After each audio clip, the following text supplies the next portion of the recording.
If you've driven through Yorba Linda, you've probably seen Vista del Verde up in the hills by Black Gold Golf Course. But what is it actually like living here? Today, I'm breaking down what I've observed about the neighborhoods as a local real estate agent. I'm a local real estate agent here in North Orange County, and part of what I do is study different micro neighborhoods, how they're built, who they attract, and how they perform over time. Vista del Verde sits in the northwest part of Yorba Linda and is a master planned luxury community designed around Black Gold Golf Course. And within Vista del Verde, there are 19 separate neighborhoods, and 4 of which are built primarily of townhomes and condos. And in total, there are just over 1,700 properties in Vista del Verde, and just under 500 of those are those townhomes and condos. Just under another 200 homes of those sit with a direct view of the golf course. That's roughly just 11% of the entire community. So if you're ever strolling through Vista del Verde, you'll see that Lakeview Avenue, Valley View Avenue, and Valley View Circle loop through almost the entire community just off of Bassenchury Road.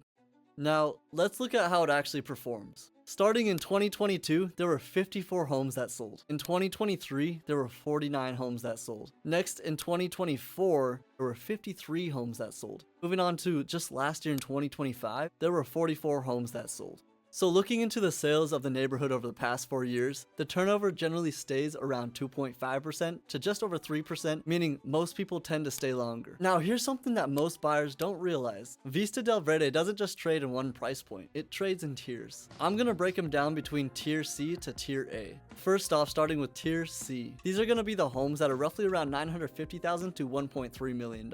And these are typically your 3 bedrooms, 3 bathroom to 4 bathroom homes, around 1,700 to 2,600 square feet. And you'll see a lot of those on streets like Kentucky Down, Northern Dancer, and Clubhouse. Next is tier B, and those are the homes that are going to be roughly around $1.4 million to $2.1 million.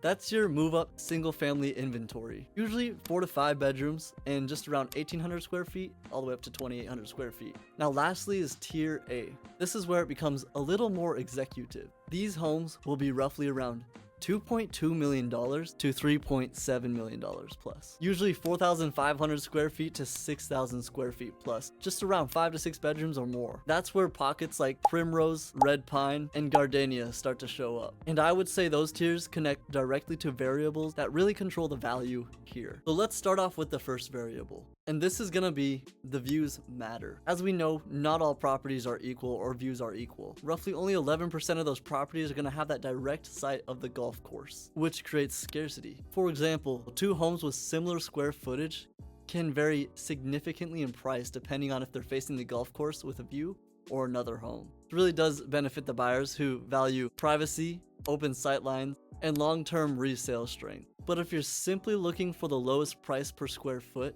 paying for a view may not make sense. And that's gonna wrap up number 1. Now for number 2, and that's gonna be that it's elevated. Because it's hillside, you do get more privacy and separation, but you can also get more slope, longer driveways, and sometimes tighter street access compared to flatter areas of Yorba Linda.